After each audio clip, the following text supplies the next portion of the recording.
everyone! So ngayon tuturo ko sa inyo kung paano tugtugin sa piano yung Kapayapaan by His Life.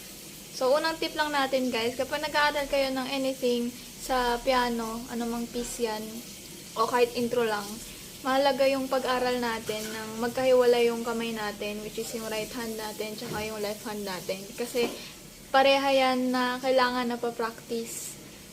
Kailangan na memorize niya, na familiarize niya yung bawat nota, yung chords, diba, sa right hand, sa left hand. So, pag pinagsabay natin siya, may mga hindi tayo nadadaanan na part o hindi napapractice na part kasi hindi siya napapractice ng maayos. So, yun. So, dako tayo dun sa may kanta mismo. So, sa Kapayapaan, ang original na key nito ay key of D. So, yun yung gagamitin natin. Key of D. So, bago ko sa inyo ituro yung paano yung intro lang naman guys yung gagawin natin ngayon. Bago ko sa inyo ituro, pakinggan, tugtugin ko muna para mapakinggan nyo at malaman nyo kung ano yung gagawin nyo. Pag-aaralan natin ngayon sa video na to. So, ganito yung tunog niya guys. Nasa key of D tayo.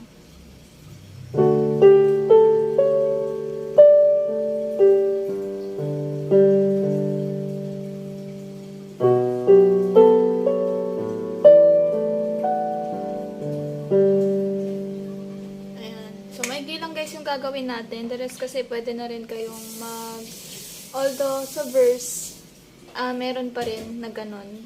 Pero the rest, pwede nyo nang i-chords. Kung gusto nyo lang naman pag-aralan, yung intro lang muna, hindi yung full na, no. So, yung ganun gagawin natin. So, sa melody, yung gagawin natin, which is,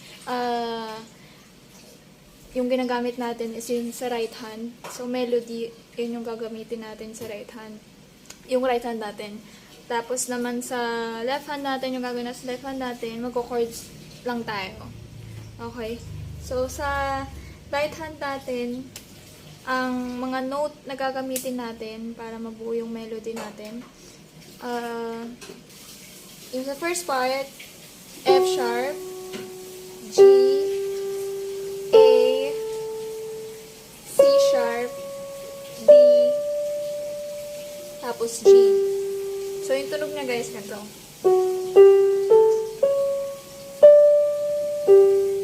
Yan.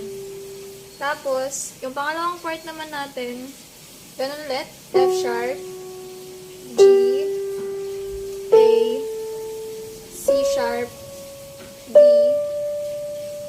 Tapos, ang naiba lang, yung panghuli na note, yung F sharp. Yan.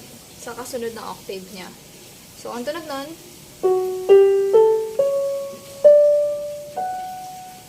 ganun lang siya. Pag binuo natin siya, guys,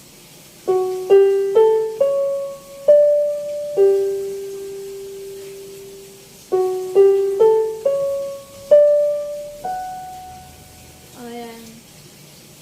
Tapos, yung sa ating left hand naman, so, ganun lang sa right hand natin, guys. Sa left hand naman natin, gagamitin lang natin siya ng chords. So, para mas madali natin siyang matugtog o masabayan. Ayan. So, dito sa left hand, ang gagamitin natin chords D, G, B minor, A, tapos G. So, nandun na yung first part, nandun na yung second part. First part natin yung D at saka yung G. Yung second part natin, B minor, A, tapos G. So, bali ang mangyari doon sa B minor kasi magiging half siya. So, yan. Pag pinagsabay natin, guys, ganito yung magiging resulta niya pag magsabay na sila.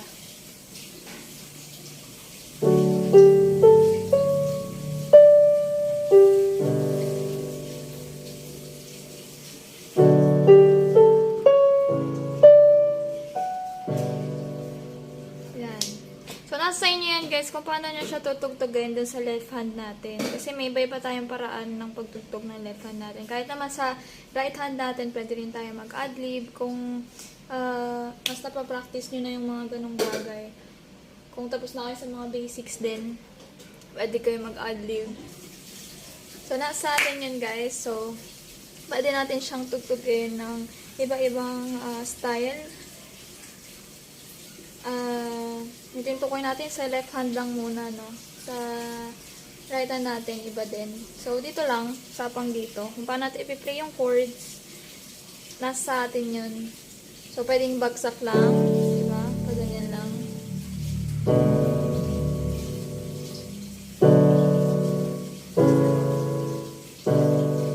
Yan.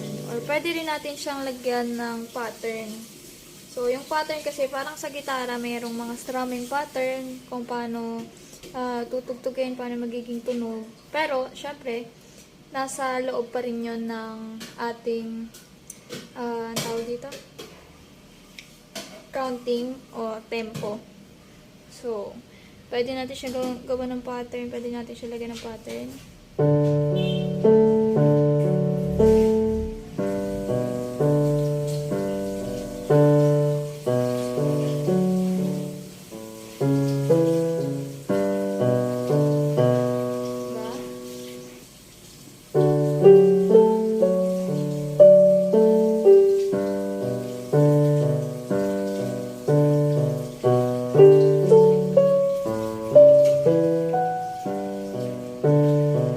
Sa inyo yan guys. Ako usually ginagawa ko kasi na-extend ko siya yung sa chords.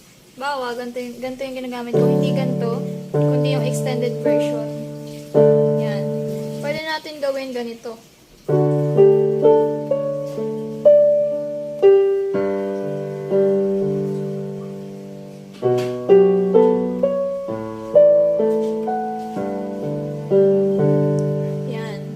Nasa inyo na yan guys kung paano nyo siya tutugtugin. Basta mag-aral kayo ng iba-ibang techniques and iba-ibang pattern sa keyboard kung paano nyo ano yun. And yung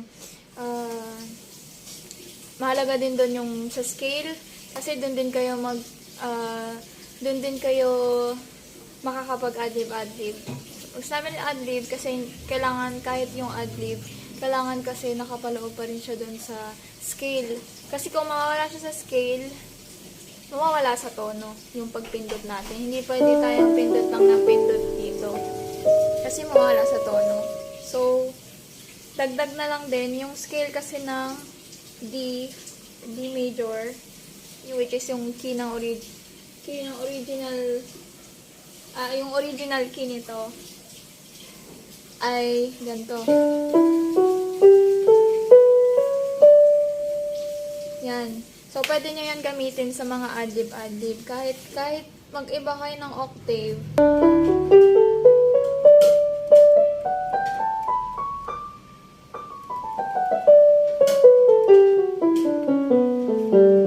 Basta nakapaloob sa scale, hindi kayo mawawala sa tono.